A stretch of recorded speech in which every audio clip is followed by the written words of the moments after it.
നമ്മുടെ യൂട്യൂബിൽ haters ഒട്ടുമയില്ലാത്തൊരു vlogger ആരാന്ന് ചോദിച്ചു കഴിഞ്ഞാൽ അതിലാദ്യം തന്നെ വരുന്നൊരു പേരാണ് നമ്മുടെ ഇന്ദ്രജിത്ത് വ്ളോഗറിൻ്റേത്. അത്രയും നല്ല രീതിയിലും സത്യസന്ധമായ രീതിയിലുമാണ് അദ്ദേഹം വീഡിയോസ് എല്ലാം ചെയ്യുന്നത്. എല്ലാ വർഷവും കൃത്യമായി നോമ്പ് സമയത്ത് നോമ്പെടുക്കുകയും അതിൻ്റെ വിശേഷങ്ങളും അപ്ഡേറ്റ്സ് എല്ലാം ഷോർട്സിലൂടെ ജനങ്ങളിലേക്ക് എത്തിക്കുകയും ചെയ്യും. കഴിഞ്ഞ വർഷം നമ്മുടെ ഇന്ദ്രൻ നോമ്പ് പിടിച്ചിട്ട് അതിൻ്റെ വിശേഷങ്ങളെല്ലാം യൂട്യൂബിൽ ഷോർട്സ് ആയിട്ട് ഇട്ട സമയത്ത് കുറച്ച് പേര് വന്ന് നെഗറ്റീവ് കമൻസ് ഇട്ടിരുന്നു. നീ മുസ്ലിമാണോ, ഇങ്ങനെയൊക്കെ ചെയ്യാമോ, അങ്ങനെ കുറച്ച് നെഗറ്റീവ് കമൻസ് ഇട്ടിരുന്നു. എന്തായാലും നമ്മുടെ ഇന്ദ്രൻ അതിൻ്റെ ഒരു സ്ക്രീൻഷോട്ട് എടുത്തിട്ട് ഇപ്രാവശ്യം നോമ്പ് പിടിച്ച സമയത്ത് അതും കൂടെ ചേർത്തൊരു യൂട്യൂബ് ഷോട്ട് ചെയ്തു. ഒരു ദിവസം നോമ്പെടുക്കുമ്പോഴേക്കും എനിക്ക് വന്ന കമന്റുകളാണ് ഈ കാണുന്നത്. മലയാളികൾക്കിടയിൽ ഇത്രയും വർഗീയത മനസ്സിൽ കൊണ്ട് നടക്കുന്ന ആളുകൾ ഉണ്ടാവുന്ന ഒരിക്കലും വിചാരിച്ചില്ല. അതിൻ്റെ അടിയിലും കുറച്ച് പേര് വന്നിട്ട് പോലത്തെ വൃത്തികെട്ട കമൻസ് ഇട്ടു. ഇവർക്കെല്ലാം എന്താണ് പ്രശ്നമെന്ന് വെച്ച് കഴിഞ്ഞാൽ ഒരു പണിയുമില്ലാത്തത് കൊണ്ട് തന്നെ ആരുടെയെങ്കിലും കമൻറ്റ് ബോക്സിൽ കയറി ഇതുപോലെ വൃത്തികെട്ട രീതിയിൽ കമൻ്റ് ഇട്ട് ഒരു വർഗീയത ഉണ്ടാക്കുക. എന്തായാലും ഇതുപോലെ ചെയ്യുന്ന ആൾക്കാരെന്ന് വെച്ച് കഴിഞ്ഞാൽ സമൂഹവുമായി യാതൊരു ബന്ധവുമില്ലാത്ത ആൾക്കാരും അല്ലെങ്കിൽ ഫ്രണ്ട്സ് ഇല്ലാത്തവരും സൊസൈറ്റിയിൽ ഇറങ്ങി ഒരു കാര്യവും ചെയ്യാത്ത ആൾക്കാരുമായിരിക്കും ഇതുപോലെ വന്ന് കണ്ടവരുടെ വീഡിയോയുടെ അടിയിൽ മോശമായ രീതിയിൽ കമൻ്റ് ഇടുന്നത്. ഇങ്ങനെ കമൻസ് ഇടുന്നവരുടെ ഫോട്ടോയും പേരും നോക്കിക്കഴിഞ്ഞാൽ നമുക്ക് മനസ്സിലാവുന്നൊരു കാര്യം ഇവരെങ്ങനെയോ ഫേസ്ബുക്കിൽ നിന്നും വഴിമാറി ഇൻസ്റ്റഗ്രാമിലും യൂട്യൂബിലും ചേക്കേറിയവരാണെന്ന്. എന്തായാലും 80s-ലും 70s-ലൊക്കെ ഉള്ള വസന്തങ്ങളാണ് ഇതുപോലെ വന്നിരുന്ന് ഇപ്പോഴും നെഗറ്റീവ് കമൻസ് ഇടുന്നത്.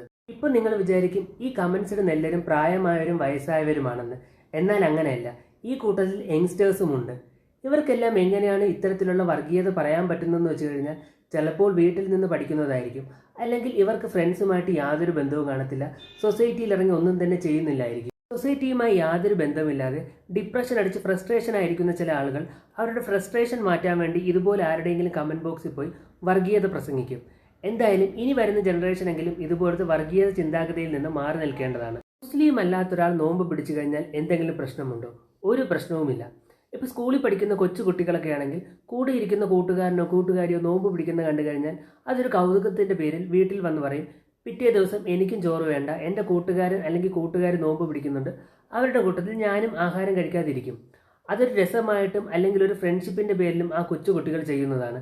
അതുപോലെ തന്നെ കോളേജിൽ പഠിക്കുന്നവരും അല്ലെങ്കിൽ എവിടെയെങ്കിലും ജോലി ചെയ്യുന്നവരും ഇതുപോലെ തന്നെ കൂട്ടുകാർ അല്ലെങ്കിൽ ഒപ്പം ജോലി ചെയ്യുന്നവരൊക്കെ നോമ്പ് പിടിക്കുന്നത് കണ്ടിട്ട് എന്നാൽ ഞാനും ഒരു ദിവസം നോമ്പ് പിടിച്ചേക്കാം, അതൊരു ഫ്രണ്ട്ഷിപ്പിൻ്റെ പേരിൽ അല്ലെങ്കിൽ ഒരു കൗതുകത്തിൻ്റെ പേരിൽ പിടിക്കുന്നതാണ്. അല്ലാതെ ഇവരുടെ ഒന്നും മനസ്സിൽ വലിയ രീതിയിലുള്ള വർഗീയതയോ അല്ലെങ്കിൽ മതവികാരമോ ഒന്നും തന്നെയില്ല.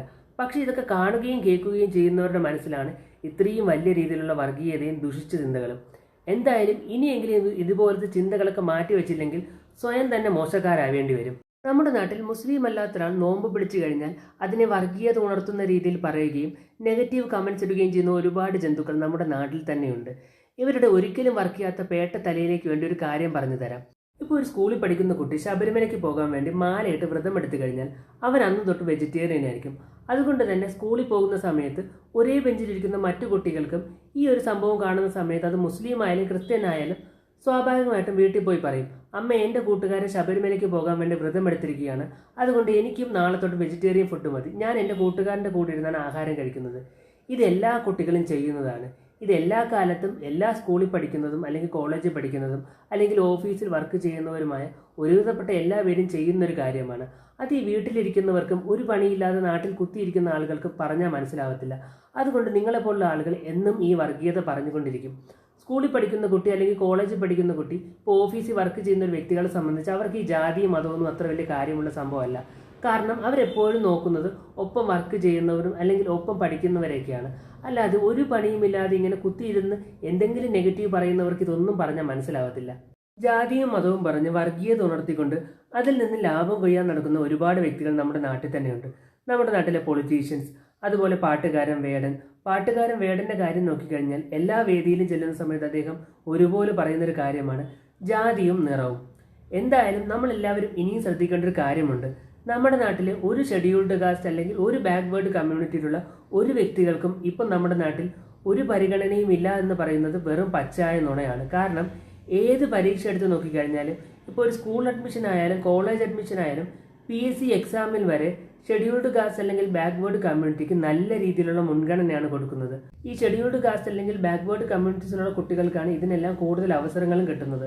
അതുകൊണ്ട് തന്നെ ഇപ്പോഴും നാട്ടിലുള്ള ജനങ്ങളെല്ലാം അവരെ വളരെ മോശമായ രീതിയിലും പിന്നോക്കക്കാരായിട്ടാണ് കാണുന്നതെന്നും പറഞ്ഞു കഴിഞ്ഞാൽ അതൊരു തെറ്റായിട്ടുള്ള കാര്യമാണ്. അതുകൊണ്ട് തന്നെ നമ്മുടെ നാട്ടിൽ ഇപ്പോഴും ഇതുപോലുള്ള മതത്തിൻ്റെ കാര്യവും അല്ലെങ്കിൽ വർഗീയതയും പറയുന്നതെന്ന് വെച്ച് കഴിഞ്ഞാൽ അതിൽ നിന്നും എന്തെങ്കിലുമൊക്കെ ലാഭം കൊയ്യുന്ന വ്യക്തികൾ മാത്രമാണ്. അതുപോലെ തന്നെയാണ് ഈ നോമ്പ് പിടിക്കുന്നതിൻ്റെ കാര്യം. ഒരാൾ നോമ്പ് പിടിക്കുന്നത് കണ്ട് അതിലും വർഗീയത കണ്ട് അതിൽ നെഗറ്റീവ് കമൻ്റ് ഇട്ട് സ്വയം ഫ്രസ്ട്രേഷൻ ചേർക്കുന്ന കുറേ ആളുകൾ നമ്മുടെ നാട്ടിൽ തന്നെയുണ്ട്. അതൊന്നും ഒരിക്കലും മാറാത്തൊരു കാര്യമാണ്. അല്ലെങ്കിൽ ഇവരുടെയൊക്കെ പേട്ടത്തലയിൽ എന്തെങ്കിലും ഇത്തിരിയെങ്കിലും ബുദ്ധി വരണം, എന്നാൽ മാത്രമേ ഇതൊക്കെ എപ്പോഴെങ്കിലും മാറത്തുള്ളൂ.